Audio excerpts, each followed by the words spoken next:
Develop a fortune state of mind.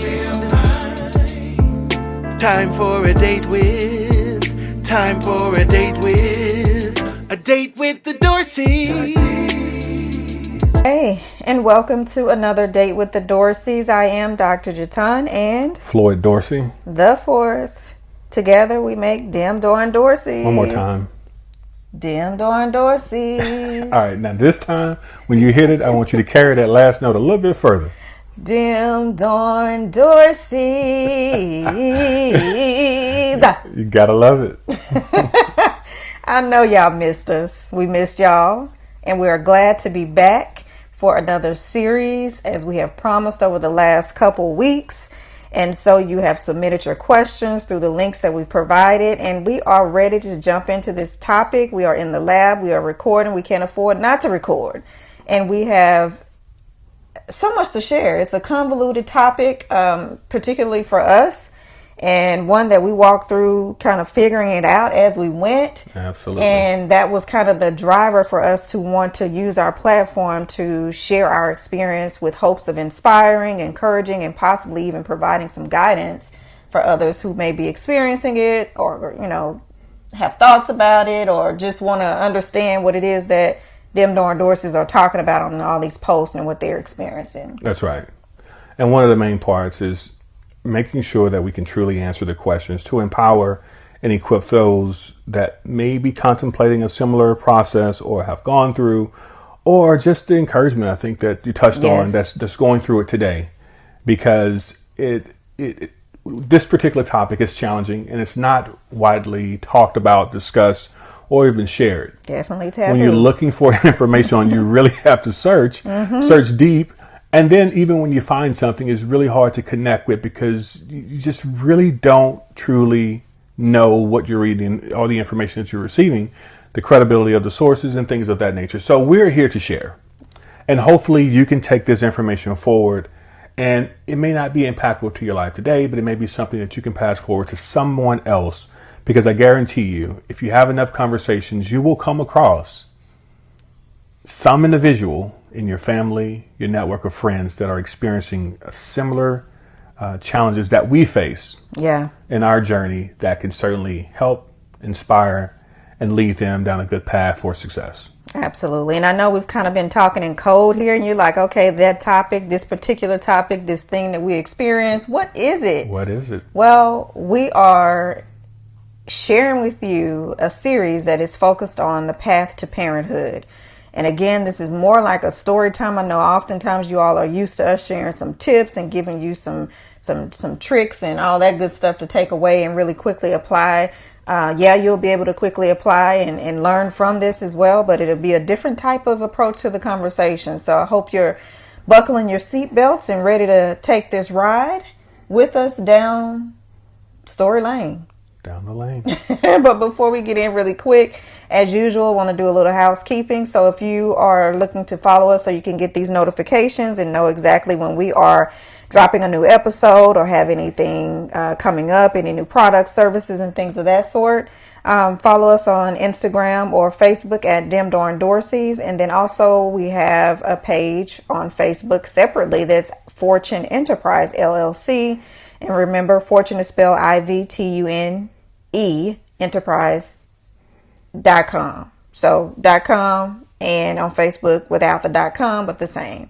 Also, you can email us at support@fortuneenterprise.com. And then lastly, if you have been following any of the posts over the last couple of weeks, you may have seen the link for you to submit any particular questions that you may have, whether it be just out of curiosity or better understanding, or just because you're, as we mentioned earlier, going through a similar process and wanted to get some insight from us as individuals who have gone through a similar process. So anyway, that link is bit.ly backslash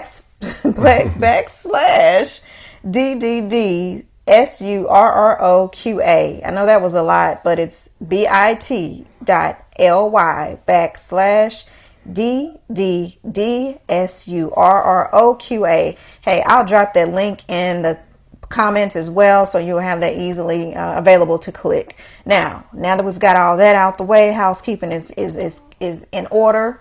We can now progress over to our topic. But before I do, we do have a special guest with us. So just in case you hear any excitement in the background, you know exactly who that is. That is Ivy, the Ivy Tatum. So we just want to put that out there just in case she gets a little excited in the background. We have a special guest that we haven't had in the past. So just play along with us. As you know, as we stated, this is all about the path to parenthood. So this is ideal situation. Absolutely. So this is our journey. And it is surrogacy. It's the road that we have traveled.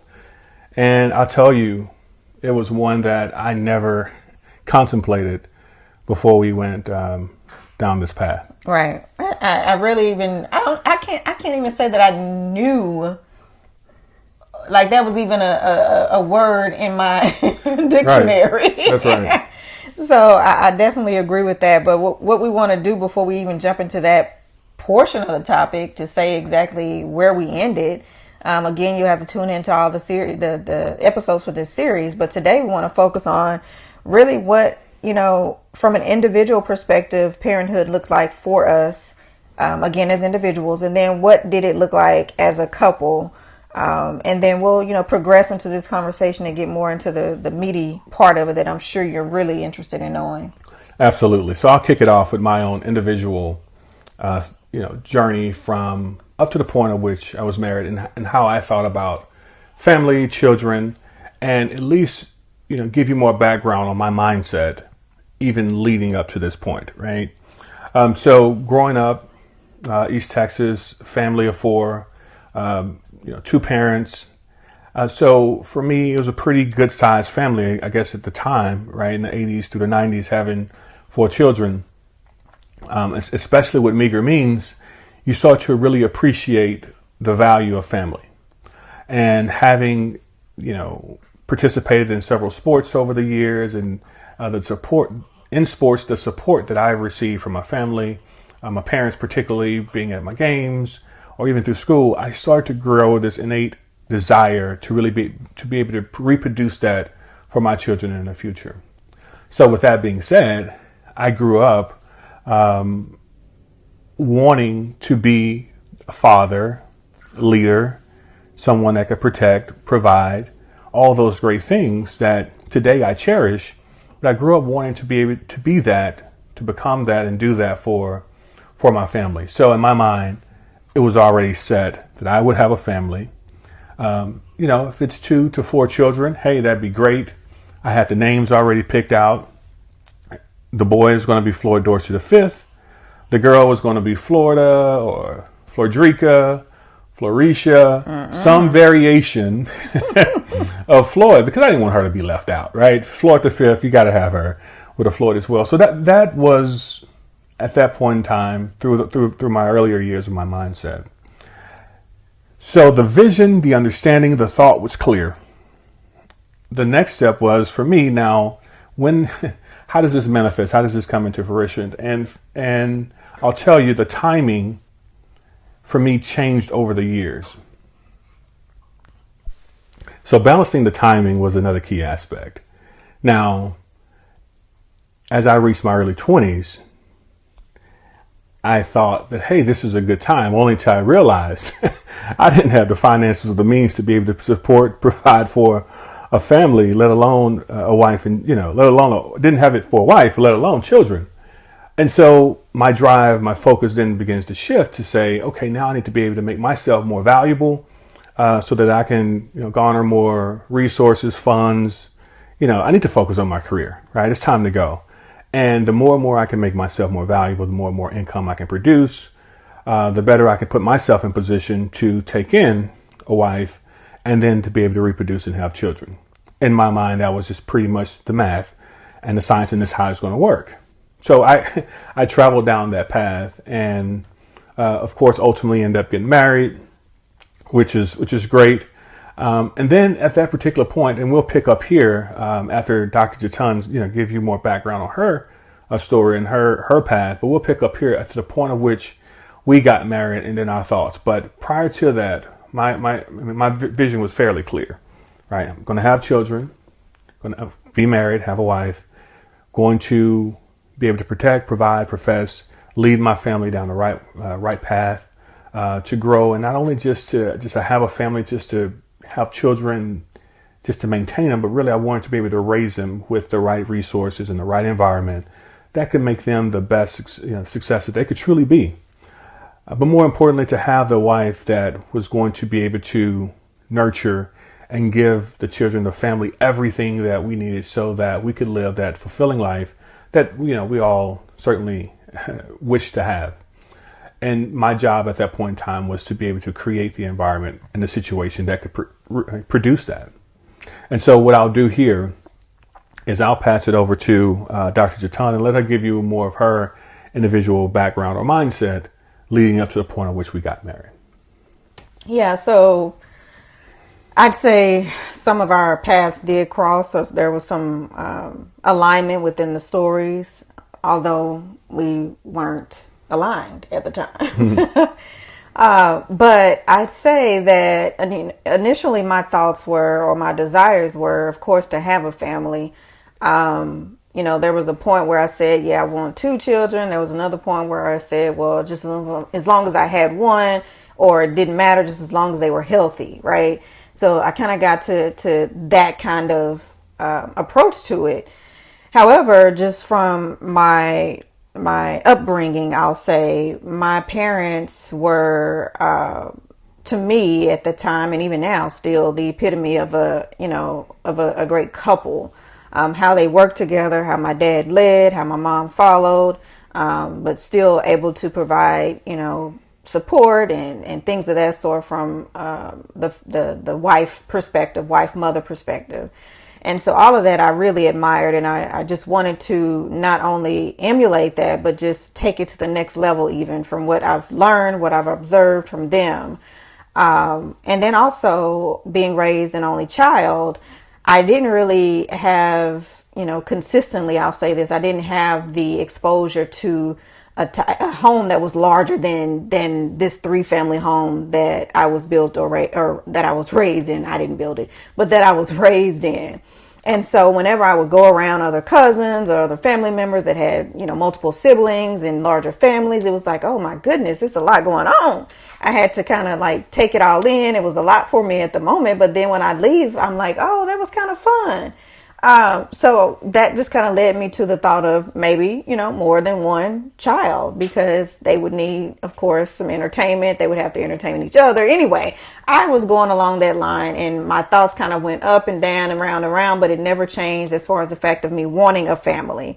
And when I say family, I mean that I wanted a husband and I wanted children, right? And so for me, that was the package that had to come with the act of me having children to begin with. So definitely knew that, if it was any way that I could control it, that I wouldn't want to have children without a husband to guide and to lead.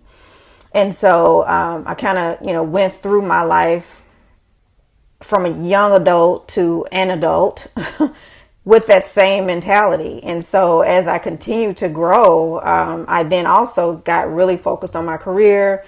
I've always been very ambitious. If you follow me, I probably do a lot and too much sometimes, but I definitely have a reason to pull back now.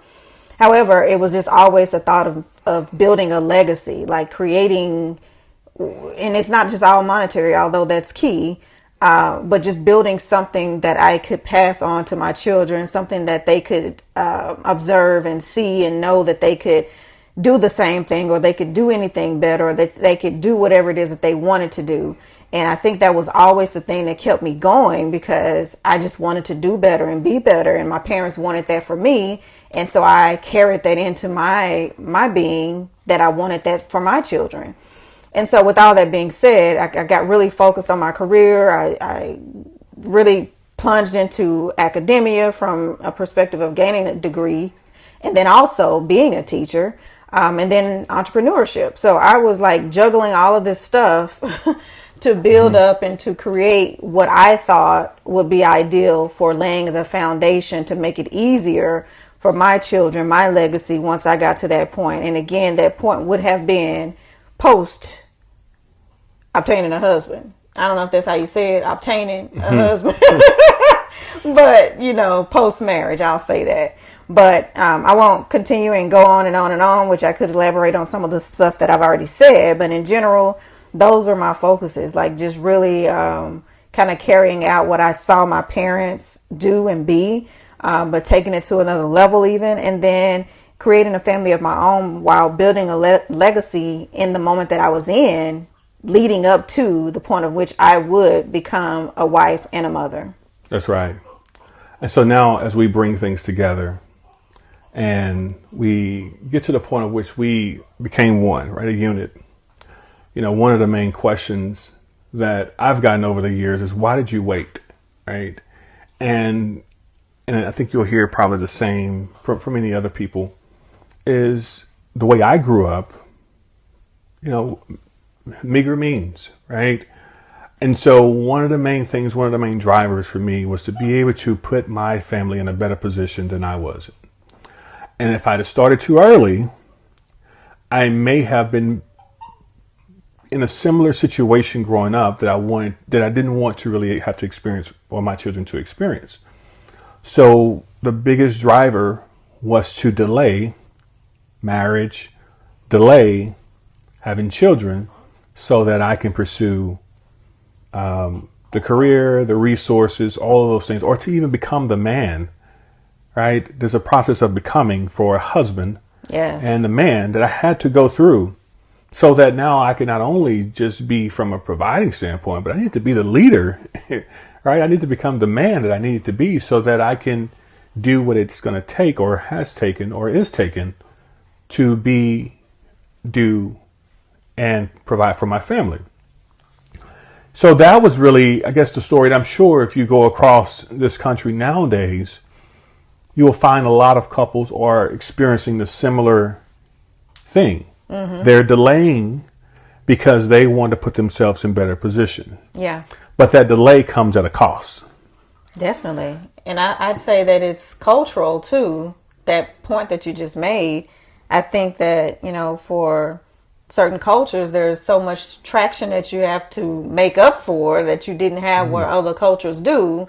And so that prolongs it even longer, because you're having to make up for what you didn't have to begin with to get to where you want to be before you progress to the next stage, right? That's right. Yeah. So just imagine, I think to your point, you have all the resources, you had everything in place. Yeah. Right? You're saying now I don't have to focus on now trying to become, or trying to go get all of this money or do all these things, put these things in place. I can really now focus on just becoming, walking down that path, finding the wife, finding the good thing, right? Mm-hmm. And then we can, and maybe to shade off maybe 10 years of the journey. But that wasn't my experience. Exactly. Right? And that wasn't our experience. So when we, you know, got married, one of the main things for me is, or was, or still is to this day, and in both of us, is having a shared vision. Mm-hmm. Making sure that my vision was clear for me before getting married, and she was bought in, right? I wanted to understand her thinking, her mindset, where she was going, how she saw things. But ultimately, how did that fit into my program that I saw for myself? And she had to buy in. Like I could have sold her or told her many of things, but it took some time for me to really lay it out, and her to really see, not only just from my words or from my plan on paper, but also my actions. So from there, the actions laid out, we eventually got married. And one of those things that we had to align on was, what does that look like? Right. So when we talk about what family looked like for us, I'd say it was a combined effort, like into the stories that we just told individually. As we laid out and talked about what family looked like, we both initially wanted 2 children. And I think through the process, and this was even before the actual process that we'll really be digging into occurred, but it's just, again, as my husband just mentioned, us having conversations about the plan and thoughts about, you know, what that looked like for us as individuals. And now that we're a couple, does it change? Does it look the same? What do you want? What do I want? Type conversation. And I say that, at one point we would be like, oh, well, I just want one, or yeah, well, let's go ahead and do two. And then another time it was, we want a whole house full. So we just kind of went around the block, but it never changed that we wanted children. And then also another constant was the fact that my husband wanted a fifth. And so that was two things that never really changed. It never varied, but we always knew that we wanted a family. That's right. That was one constant that I personally wanted to carry on the lineage of Floyd Dorsey, right? And it's there, right? But the number of children, I think it changed. And sometimes, and jokingly, I would say, hey, I want 5, right? Or as many as I can do, or the good, whatever the good Lord bless us with. It would be those type of conversations. But to the point, whatever and wherever we went, we knew how important family was to us. And then the work that we have done up to this point, we want to be able to pass that on. Not only just, again, the resources, the monetary things, but also the values, the love, the people that we are. We want to reproduce ourselves into someone else so that they can continue to carry on those traits that we've had to cultivate over the years. And again, this journey,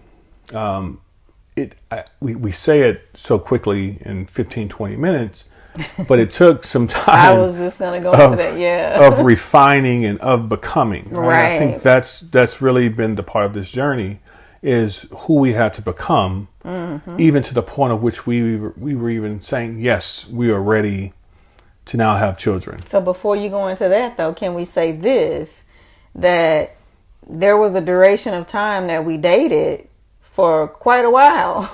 That's right. So before we even got married, it was 6 or so years.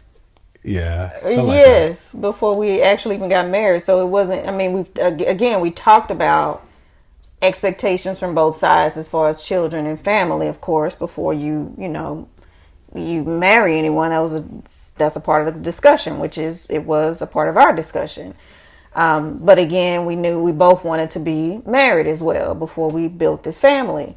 And so again, to my point just a few seconds ago, there was a duration of time when we were dating and engaged that was 6 or so years before we even got married. That's right. And again, it goes back to that point, timing. Yes. Was it the right timing for the unit, for both individuals? Because biologically, the male and the female typically works on different clocks, right? And as a unit, when you're talking about the family, the leader, the head, or the unit of the marriage itself, you have to consider the timing of both, right? So for the male, his timing may be, hey, I just want to make sure I can delay further because I want to make sure that I have all the resources of these things in place, and it may take a little bit longer. For a female, it may be, hey, I have this biological clock that's working, and the longer we wait, the more riskier things could be. So, brother, you need to hurry up and get it together, whatever you need to do on that side, or let me assist in doing that. So, again, these are things as I look back, it's creating that balance and understanding that timing. For me, at that point in time, I thought I had a good idea, a good gauge on the timing. But that's something, again, that we talked about throughout. It was never a mystery. It was never a guess. It was just a plan that we had for ourselves and for us building a family. Now, there's some things that comes into play. As we all know, as perfect of a plan you can have, there could be some other forces or other things that are out of your control. Absolutely. Right. Well, the first thing is what you already mentioned, which is age.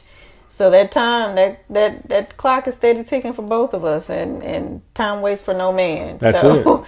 We had to really assess that. But again, I'd say during that 6 or so years, it wasn't like an urgent push on either side to do it. And it's not like we were just haphazardly going about life. Again, we had plans and we knew what we wanted from a family perspective. However, we didn't want to rush anything or be premature about our actions as well. And that may have been to a fault. And we're still that way now about everything we do. We're very calculated, methodical. Yes, analytical, all of that. And we carried that into even that aspect of our life as we were planning for and wanting to build a family. And I don't know if I'm jumping ahead here if I say this, but since we're talking about timing, again, the 6 or so years dating, engaged, once we got married, well, just before we got married, friends would always ask, hey, so when are y'all gonna have children? Do y'all want to have children? If you have ever been in a relationship and you got family that care, friends that care, you've experienced that as well. And so my husband would always say, once we were engaged and we were not too far away from being married, he would always say, oh, she's negative 3 months pregnant. That's right. That's right. He would always say that. And it was just, if you know him, he's a jokester. So it just became this joke. That's what we responded with. Yeah, to that point, you know how it is with family and friends. When you're single, the question is, well, when are you going to get a boyfriend or a significant other? Then when you're dating someone, well, when are you going to get married? Yes. When's the wedding? Yes. And then after you're married, all right, so when are you going to have children? I mean, it's like, wow. And especially if it's, family and friends that got their own kids and stuff that they could be asking that question That's to. right. I'm like, look, we taking care of this over here. That's right. But anyway, carry on. But I think this ties back into some of our earlier topics. If you've heard any of our other podcasts, one of the main things we focus on are the 5 F's, right? Yeah. And one of those F's was, really the financial planning part. And so we really wanted to make sure that, how much is it going to cost to raise a child the right way, to making sure that we can maintain the life that we both aspire to have with our children, and be able to participate, be involved actively into their lives, through adulthood. And then as they have their own children, what's our vision to be able to provide for future grandchildren? So all of those things have been contemplated, and that's just from a financial standpoint. But we also have the other 4 F's. How do we incorporate those into the lives of our children? So planning this out, not only for those 5 F's for our lives, but also for our children, that's, was important as well over these years as we were cultivating ourselves to becoming. So with that being said, to the earlier point, yeah, it took some time. And then finally I was at a point where I said, you know what? Yeah, we're negative 3 months pregnant. Yes. Negative 3 months. And then I'm glad you also brought into the 5 F's, because that's very important. And I like to reiterate, I don't have to because my husband just did, but I'm just saying I'm glad that he reiterated those 5 F's, because it's the pillar of our podcast, not just because it's a podcast, but that was really birthed from us living that. That's right. And this is just a testament. I just want to plug that in. This is just a testament of how we definitely incorporated that into our lives, that, now you get to see through our podcast. But anyway, with that being said, we just left off on the fact again of my husband saying negative 3 months, right? And so, we ended up getting married. Mm-hmm. And after we got married in December. Mm-hmm. And around March of 2016, he was right. Unbeknownst to us, my husband had predicted. I don't know if he predicted it or if he. Prophet. We'll go with that. He prophesied that, because in March 2016 we were pregnant. We learned that we were pregnant, and so we were excited. And listen, at that moment. And husband, tell me if you agree with this or not. At that moment, we weren't necessarily trying. No. But if it happened, okay. And so it happened. It happened. And so that just really flipped the light switch on for us when that occurred. Like, oh, wow, we're pregnant. This is a real deal. Yes. We're ready. Yes. You got to get ready. Yeah. Let's do it. So, yeah, we found that out, and we were excited. We were, again, back to our analytical phases and revisiting plans. And when I say plans, again, it's not just financial plans, but mostly financial plans. And, any plans that we have for our future, travels, everything, right? So we're already jumping on this thing, trying to make sure everything is in alignment. But, a few weeks into that, just something occurred and didn't seem right.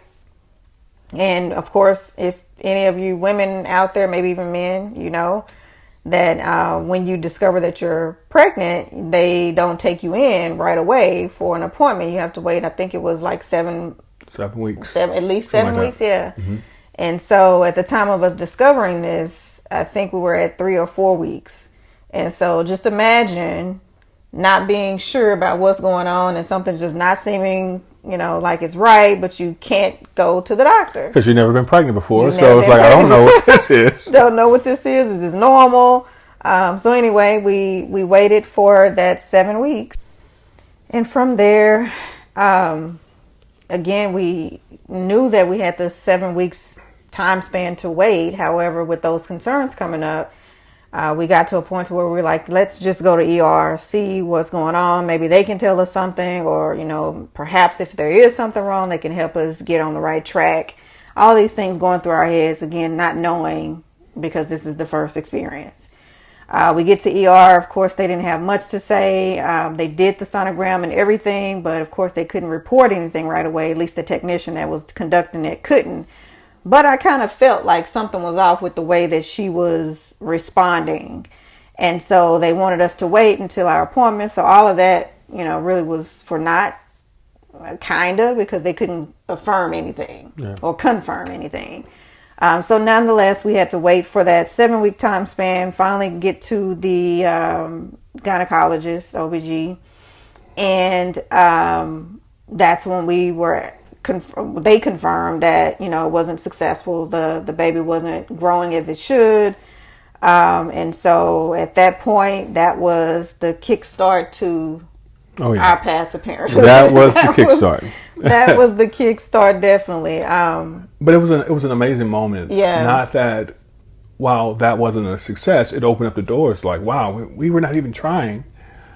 And now let's be more intentional about this. Exactly. I literally remember leaving that appointment and having to call my husband. I was at at a Chicken Express drive-through. Shouldn't be eating that. I shouldn't be eating it, but I was just out of my wits' end at that point. So I was in the drive-through talking to him and telling him what the report was, and to his point that he just made, that's when we were like, wow.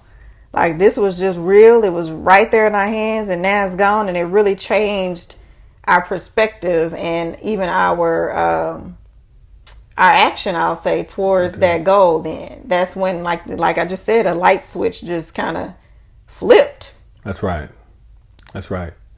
It did. And we will pick up from that point forward, because I think it's going to get good for you all on the next episode, on some of those steps and that we went through from that point, because it really gets a bit rocky. But I do want to make sure we answer one of the questions that came in that fits within this particular section. And for those that are listening, we have all the questions, and we'll layer those in either through our discussion, or we'll just answer them directly in the appropriate section for this series. So the one question I don't think we answered here was about timing. Are there any regrets on timing? And I think the timing part, I'm not really sure where it fits, if it's on the overall point of timing as in terms of us waiting, or timing as opposed to some of the other sections that we'll cover on. But I'll answer it here from my perspective. Are there any regrets on the timing that we had to ultimately come to this decision? I'd say, you know, looking back, there are, I know people typically say there's nothing I would change.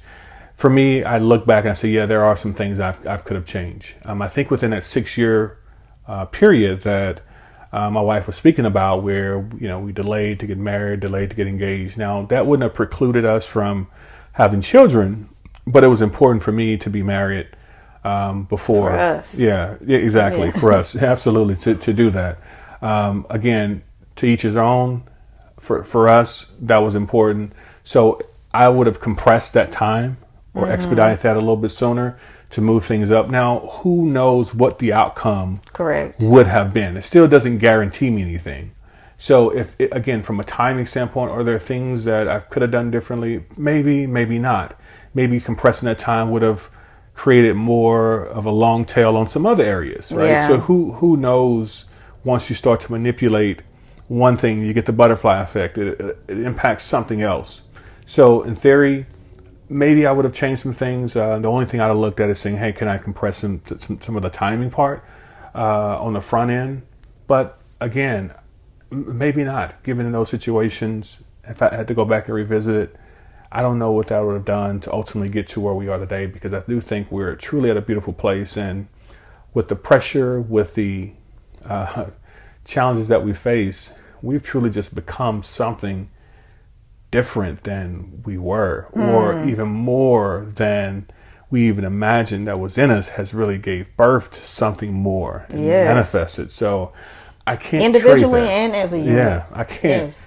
I can't exchange that for anything that's unknown, because I really appreciate and love who we are as a unit, as a family, and individually. But I'll let anything to add to that question. I mean, I think you answered it well. And just to add to that last part, I think that this was our story. Everyone has a story, and some of us have many stories. But I think that this was our story. And little did we know that this was our story, but when it hit us, it really let us know this was our story. We had no doubt about it. We had I almost said we didn't have any questions. We did have some questions. We did have some concerns. We did have some anger. We had a lot of different emotions that came through both of us, collectively and individually. But I think, to my husband's point, in the end, it was all worth it. We are grateful for the experience, for the growth, and for whatever there is to come even later. But even on top of that, we're glad to have been able to experience it, to grow, to build these muscles that we can now share that same strength with you all, to maybe help you push through something similar, or help someone else that you know. Yeah, and it may be something just from this, maybe something totally unrelated. And you may be able to pull from it some of the things that we've leveraged, utilized as a unit, as a couple, or individually, to grow and to dig deeper within, to be able to overcome any of those challenges. So again, this is about our journey to parenthood, the surrogacy route. But again, your path, your challenge may be something totally unrelated. But the power in the process of becoming is ever changing, no matter where you are in life, whatever phase you're going through, whatever challenge you're going through. I think that there are some of the same type of behaviors or things that you can do to overcome it. So please leverage our story. Again, this is just the first of a few episodes we'll share on the topic, but leverage it to produce the best outcome for your life as you possibly can.